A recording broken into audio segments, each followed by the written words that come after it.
par un premier volet qui est le volet éthologie. Et voilà, tout ce qui est autour de la compréhension du psychique du cheval. Sachant que si on parle d'éthologie, en fait, ça devrait comprendre aussi le fonctionnement du cheval. Je pense que dans l'éthologie, il faut qu'il y ait l'aspect psychologique et l'aspect locomotion. Voilà. Donc nous, on va étudier les deux aspects. Voilà, et voir comment ça va permettre au cheval de se sentir à l'aise par rapport à nos demandes. Sylvie va nous présenter une première partie qui est axée compréhension, donc psychique du cheval. Voilà, Sylvie, à toi.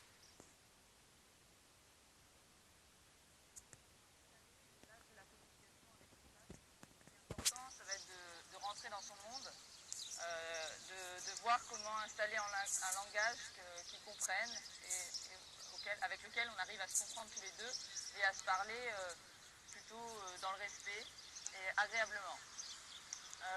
Donc d'abord, ce qui est important, ça va être de se positionner par rapport au cheval et que chacun trouve sa place. Que moi, je prenne plutôt la place de référent par rapport à lui pour que lui, il se sente en confiance avec moi.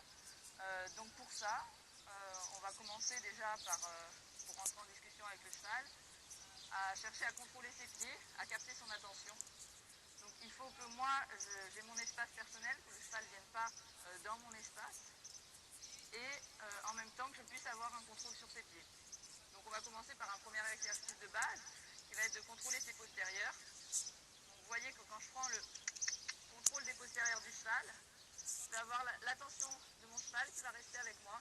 Le cheval va me regarder. Donc ça, c'est le premier contact qui va permettre de dire bonjour Last, je veux bien discuter avec toi. Est-ce qu'on peut avoir un échange et pouvoir travailler ensemble?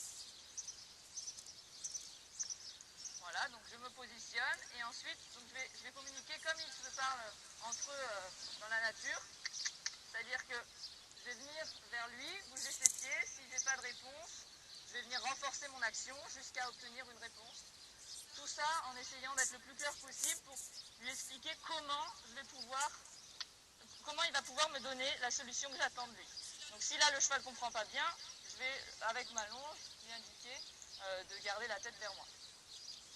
Ensuite, donc, ce qui est important, là, vous voyez, le cheval reste bien à sa place et respecte mon espace personnel. Donc il faut que le cheval, si j'ai besoin d'avancer vers lui, il contraigne de reculer. Donc c'est mes pieds qui font bouger les siens.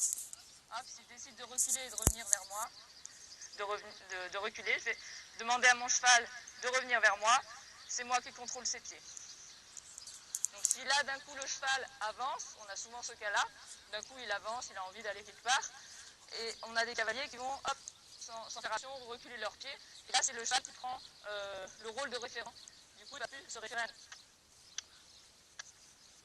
Ensuite, donc ce qui est important, oui, peut-être aller un petit peu loin que ça fasse pas de... Ah oui, pas très grave.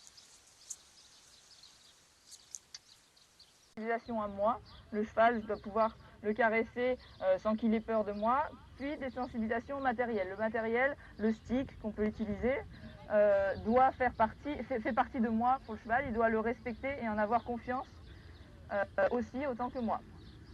Donc on va commencer un petit peu à caresser. Donc là si mon cheval décide de bouger, etc., je ne vais surtout pas arrêter, je vais continuer jusqu'à ce qu'il comprenne que ça ne concerne pas, on ne lui demande pas de bouger, que je vais pas lui faire de mal avec ça. Donc on va aller chercher petit à petit plusieurs billes qui vont pouvoir faire bouger le cheval et lui faire... Alors l'idée là en fait c'est vraiment que l'on rentre dans le monde du cheval pour que ça crée vraiment le plus de fluidité possible dans la communication qu'on va avoir avec lui. Voilà. Si on veut que le cheval se sente à l'aise, il faut qu'on lui parle cheval. Voilà. Donc on doit se positionner comme un cheval. Un cheval, si vous les regardez dans un troupeau, ils sont très justes. Ils ne sont pas justes entre eux. Tout de suite, il y a une remise à niveau et le cheval apprend vite à être juste. C'est-à-dire qu'il faut les observer pour comprendre que, effectivement, pour comprendre ce que Sylvie vous raconte, en fait, c'est intéressant de faire le parler, de les observer en troupeau.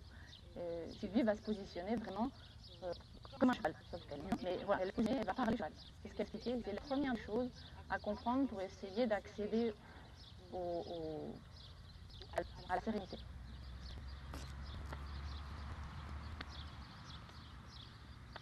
Voilà, donc le cheval doit faire la différence entre je lui demande quelque chose, je veux qu'il pied, j'ai de l'intention dans mon corps. Voilà. Donc là, je le sensibilise et je ne lui demande rien. Voilà, donc vous voyez qu'il y a des petites réactions au début. Il n'est pas complètement encore serein. Il faut qu'il apprenne à faire les nuances entre mon positionnement quand je lui demande quelque chose et quand je ne lui demande pas.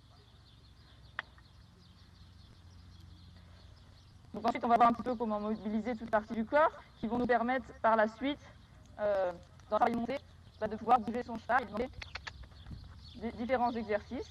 Donc on va vraiment à pied s'attarder à séparer chaque partie du corps. Donc là vous avez vu, j'ai contrôlé les postérieurs. Maintenant je vais aller contrôler un petit peu les épaules du cheval. Voilà, c'est un peu la difficulté pour le cheval au niveau des épaules, parce qu'il a plutôt son poids du corps chargé sur l'avant-main. Donc ça va lui demander de gérer plus l'arrière, les antérieurs. Voilà, vous voyez, le cheval a un peu traversé. On aimerait qu'il dégage un petit peu ses épaules pour tirer, pour que je sente vraiment qu'il respecte mon espace. Voilà.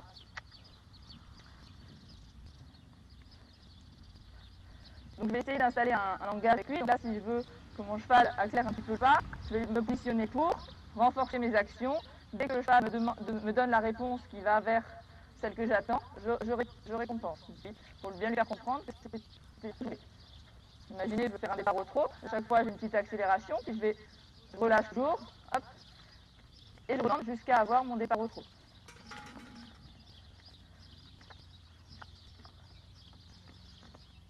Pour que petit à petit, je puisse parler beaucoup plus finement avec mon cheval, qu'il apprenne mes codes.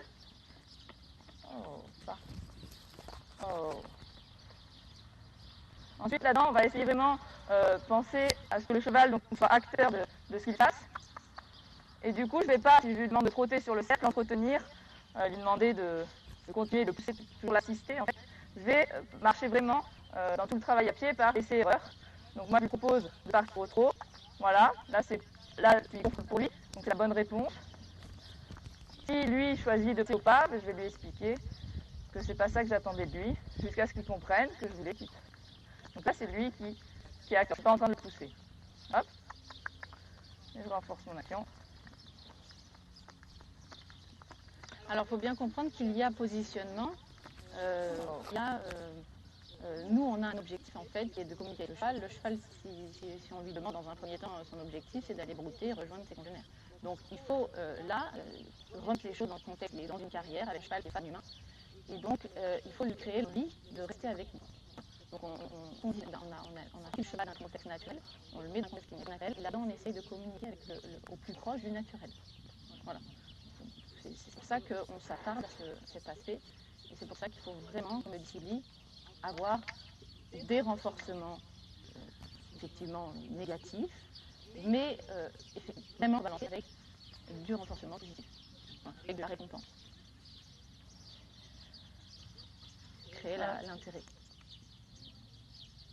Donc ce qui est important, c'est qu'il y a vraiment une première phase où le cheval doit apprendre ce qu'on lui demande par rapport à une action. Par exemple, si je veux donc lui pousser les épaules, je vais au début donner un code assez pas inconfortable pour lui. S'il ne me le donne pas, je vais devoir renforcer pour que le cheval ait la motivation de trouver une solution. Et ensuite, donc ça c'est une fois que le cheval a bien compris ce que j'attendais de lui, on va passer dans des phases plutôt de sensibilisation où on va essayer de trouver un inconfort un peu plus rapide pour que le cheval, au quotidien, une relation, un langage un peu plus sympa.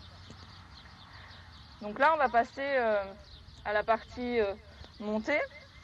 Je vais enlever le stick.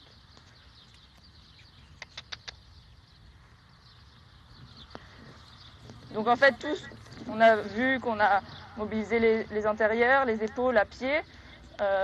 On va faire la même chose, monter ensuite. Donc là, il faut juste que je fasse le lien avant de monter sur mon cheval entre ce que j'ai fait en le déplaçant par suggestion, c'est-à-dire sans toucher mon cheval, qui me donnait un petit peu plus d'intention par rapport au cheval. Donc je vais faire la même chose par sensation, donc c'est-à-dire comme si, parce qu'après je vais être sûr.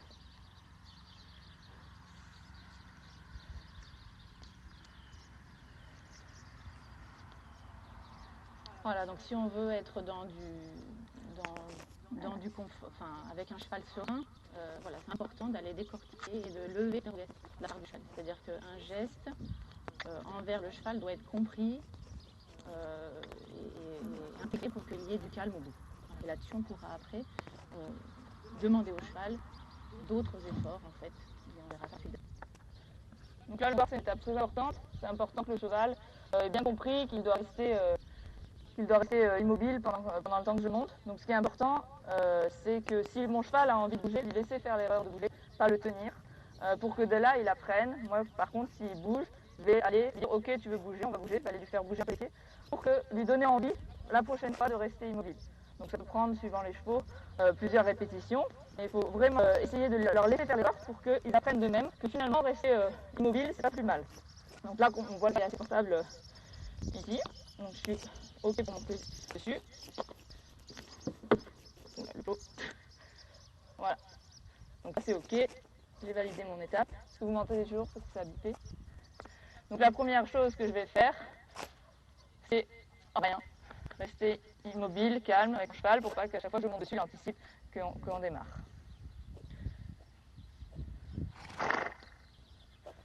Ensuite, je vais vérifier mes flexions latérales.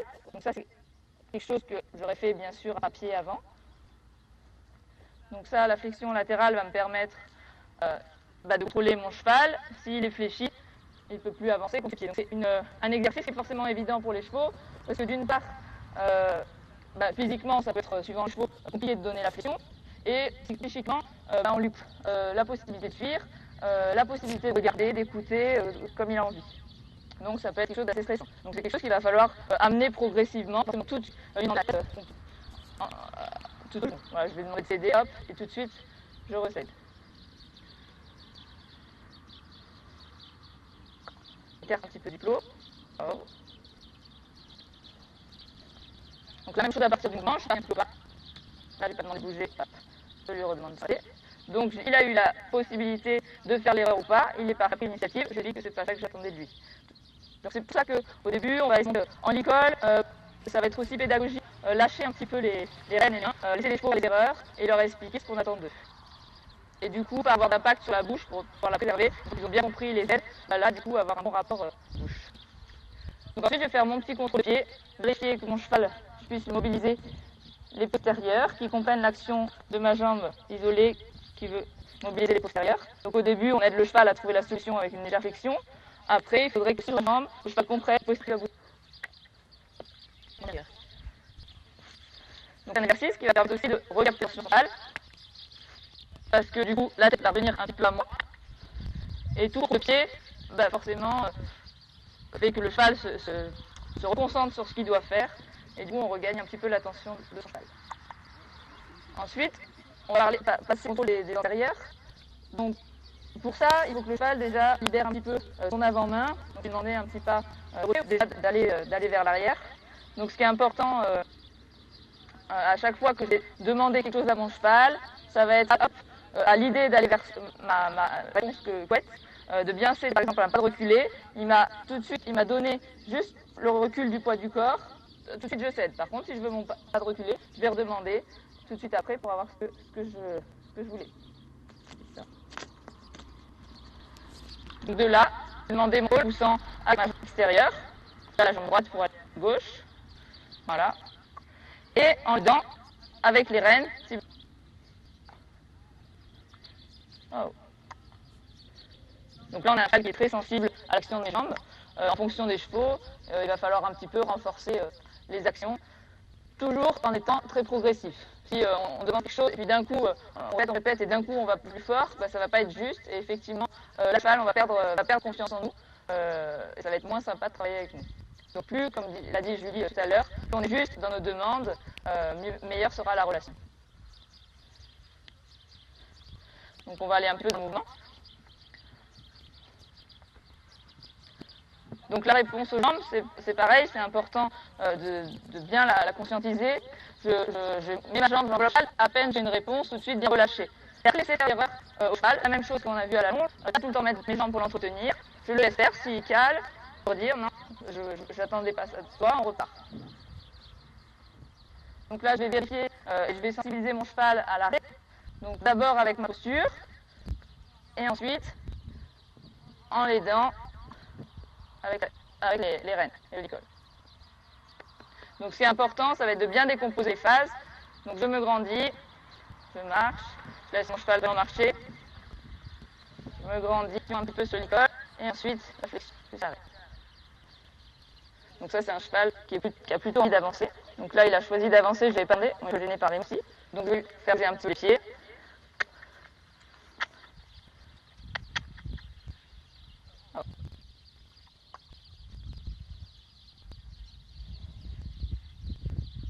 Donc, suivant les, il va falloir chercher un petit peu plus, aller vraiment bouger leurs pieds, rendre ça un peu plus inconfortable pour qu'après ils trouvent ça sympa de s'arrêter.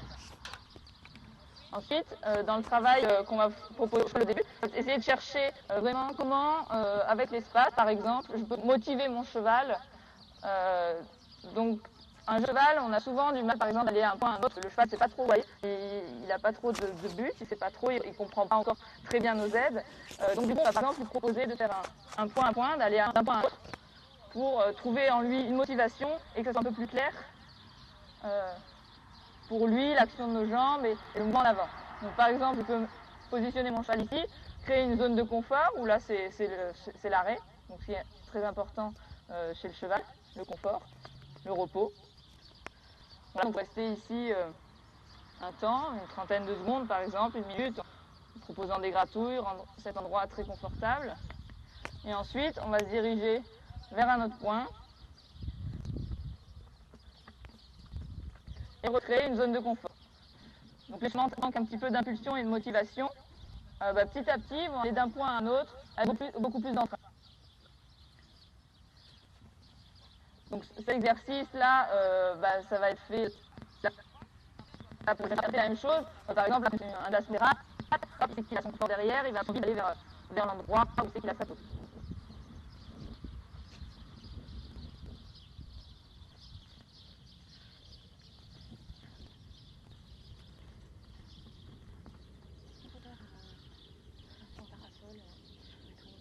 Donc ce qui va être vraiment, on peut même le laisser un peu côté, ce qui va être vraiment important en cheval, ça va être vraiment de décomposer tout son apprentissage le plus possible en des étapes les plus petites possibles, des marches les plus petites possibles, pour qu'à chaque fois le cheval prenne en lui, réussisse du coup plus facilement, parce que ce soit une petite marche, prenne confiance et que ça lui donne le goût du travail avec nous. Si on fait faire des grosses marches au cheval, forcément ça va être plus dur à les comprendre et à les réaliser pour lui. On va lui donner un peu moins envie de venir avec nous travailler.